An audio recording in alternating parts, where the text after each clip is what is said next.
the common questions that we have with practitioners of astrology. We have one question, which is the usage of or rectifying a birth time to the correct solar time, or just using whatever birth time that is recorded.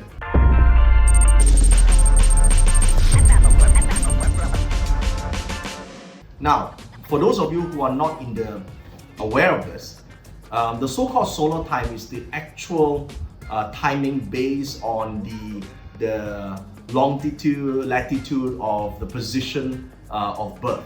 So one has to go on rectification of the exact position wherever the hospital of birth is and rectify to the actual time that person is born.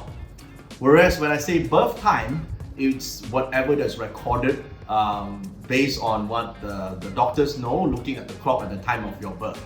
Now, in general, a person who basically is very logical minded and is trained as an engineer, for example, or a Western astrologer or an astrologer per se, would think that it's more accurate to actually, rectify the time to follow the solar time, right? So if you're born in Malaysia in 1982, there was a change in time because our Prime Minister back then decided that, just have to unify the time, so it's like change it by half an hour, right? So one has to change the whatever charts right now by half an hour because he has changed the time before. But if you notice that the grids, right, the time grids, the zones for each country is not exactly the same anyway. So there are different time zones in that a whole section of Earth, or the location of country, is actually following at a period of time. So it's subjective, don't you think so? So some astrologers actually say it's going to be inaccurate. It's inaccurate if you don't do the solar rectification to get the exact thing, all right? So these are the more, I think, we say in Chinese, a bit more, it has to be like that. It's more rigid time. Now, again, I won't say that you must follow solar time. In fact, personally, what I've known about astrology is a metaphysics science, right? Metaphysics science has this real concept, a very important concept called affinity. Affinity means whatever the universe or creative source or higher power or God, if you will, gives you at the time of your birth is the information, the data that you need to derive whatever other data that you need. It's just a reference point, okay? Reference point. So that's called the birth time, yeah? So in my preference, again, this is not absolute, but my preference is always choosing the birth time because it's given that there's a time. So even if there is a daylight saving time at that time, I wouldn't remove the hour, I wouldn't rectify it, I would use whatever is given. If the doctor says it's 8:30, because at the time, the whole world is following 8:30, or whole country or wherever you're from is following 8:30 p.m., then it's 8:30 p.m.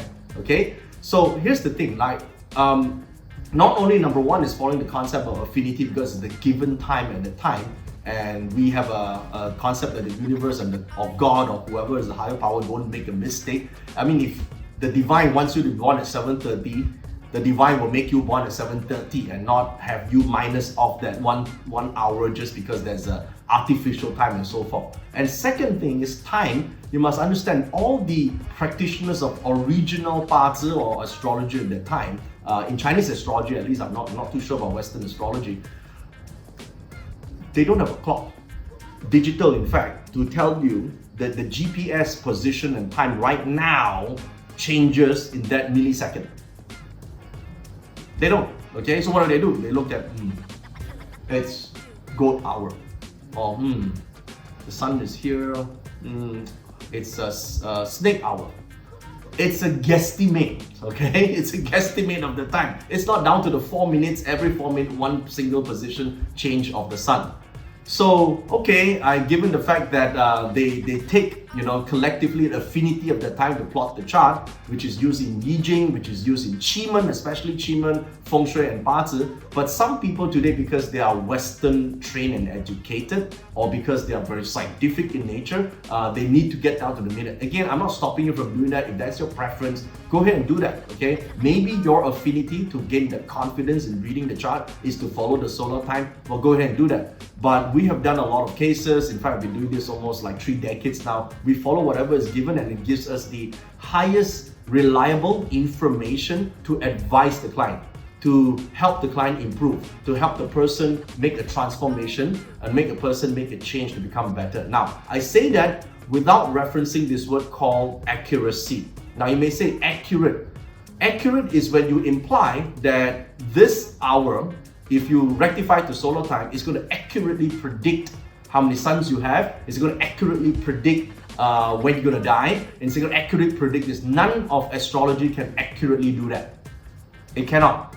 Okay? It cannot do that. It cannot give you the 100% accuracy even if you're down to the 4 minutes. It does not. It's not designed for that. But it's designed for you to guide your life, to co-create in existence, to actually design the life that you want. So it's all elemental energies to create that result that you want. It's about understanding what nature. It doesn't tell you the hour above you have 3 sons and 10,000 daughters. No, it doesn't say that. No, the hour doesn't say that. It's because today we have contraception, right? That changes the outcome in the first place. And plus, none of the astrology books ever is going to be accurate, able to tell you how many sons and kids you have. There's a guideline. There's no such thing as an accurate number. You may say, yeah, but my friend's child is exactly three daughters and 1 son, and it's stated in the chart. You have 2 or 3 people out of a million people, all right? So it's not about prediction. If you want to carry predictions, use prediction as the denominator for solar time and birth time, then none of this will be accurate in the first place. But if you use it as a guide, then it's different. Okay? As a guide, if you have the confidence and connection because you're using solar time or birth time, follow that and guide that person from a soul level, spiritual level, a person's being. As long as the person, see, the idea is, if at the end, you help the person solve their problem, you guide the person to becoming better, and the results are good. That's a win, isn't it? So you gotta understand that's the reason. If your game here is to predict accurately how many children one would have, then I think you're probably going to be on a losing battle or losing purpose in the long run. Okay, that's not the whole idea of parts in the first place. Okay, so that's the difference in solar time and birth time. Again, I would choose birth time. And in some cases, when you don't even know the time, it doesn't matter. Use year, month, day, because the idea is to guide the person. Use what you have to guide and give the person, sort of a direction to make the change. Not about trying to predict something. Okay, once you understand the purpose, I think you will have no issues with solar time or birth time.